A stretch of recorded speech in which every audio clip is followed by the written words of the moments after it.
So a big part of One Tree Planted's audience is younger people and obviously environmentally minded people. What would you say to them if they want to start their own non-profit or their local, like a local grassroots action group? They want to start a pickup litter club in their local community. What would your advice be to them to actually go out there, start doing it, go to a tree planting event, whatever it is, just take action, don't just talk or don't think about it, go out there and do it? I would say within the actual creation, wanting to create something yourself, be innovative, but don't try remodel and create something completely new. You know, learn from what people have worked with, learn from the technology that's available, and obviously you can tweak and modify.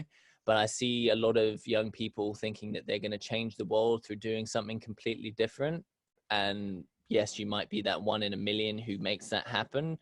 But if you really just want to accelerate good impact, like see what people are doing. And that's what been a big learning thing for me, is just to see and to learn and to collaborate and to then accelerate in your own way. Because obviously we all have a different way of approaching it. So your uniqueness will shine through. But from the get-go, unless you're building a specific app or doing something, just don't try and reinvent the wheel. You know, learn from what has been done and try and make it better in your own way. And then in regards to actually making the impact happen, I think just being a good role model. You know, I think people follow authentic, good, real leaders, and that's what we need right now. And I think just being open to working with people you might not necessarily think that you would be working with. You can't just work with just your friends or just the organizations that you believe in totally. You know, working with the council or the local whatever gas station or the local bank, or like, I think a lot of these institutions can be viewed as evil, and yet we're quite comfortable to go to the gas station and fill up our petrol and go and get money out. And yet on our social media, we're claiming that these institutions are evil and greedy and ruining the planet. We can't use these things and then criticize them. We need to be collaborating and working with them. And fundamentally, they're all just people. You know, I've worked with Shell. I got a lot of criticism for working with Shell, but they are the biggest oil provider in the world. They have 500,000 employees and they have a huge reach. They have a huge influence. And if my own small way, I can, you know, I help them get V-Power fuel to become carbon positive. They're going to be planting trees for every V-Power fuel in Netherlands and England and Spain to begin with. And that will continue to happen and hopefully spread. And I've done, you know, work with BNP Paribas, the bank, and they're doing some great work. And yet a lot of people just view those institutions as evil. And yet they're the ones who are holding the whole thing together right now.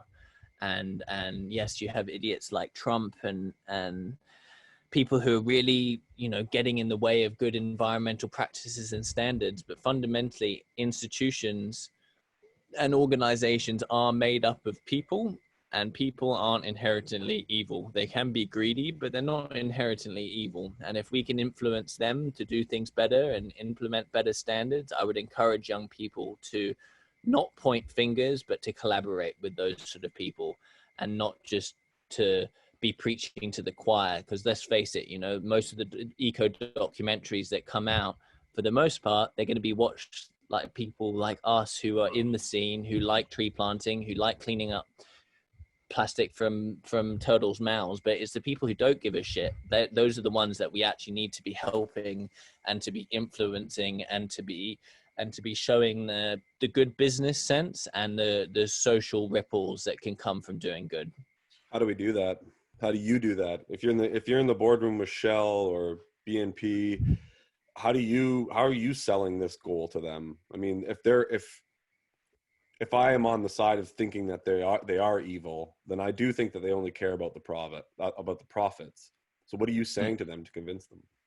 That it's good business, that it's not just tree hugging, nonsensical greeny stuff. You know, if you implement good ESG strategies, if you have good data on your impact, if you really do care about your employees and their impact, and you're planting 25 trees per employee to deal with them flying around the planet, that shows good leadership, and the both the brand recognition, like I said, will shine through, and you'll be getting recognized as someone who's doing good.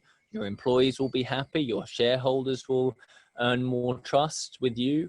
But fundamentally, it's especially with people who are just blind with greed, which they are out there, especially in America. I've lived there for 7 years, and my God, some of the people I've met have just been very cringeworthy.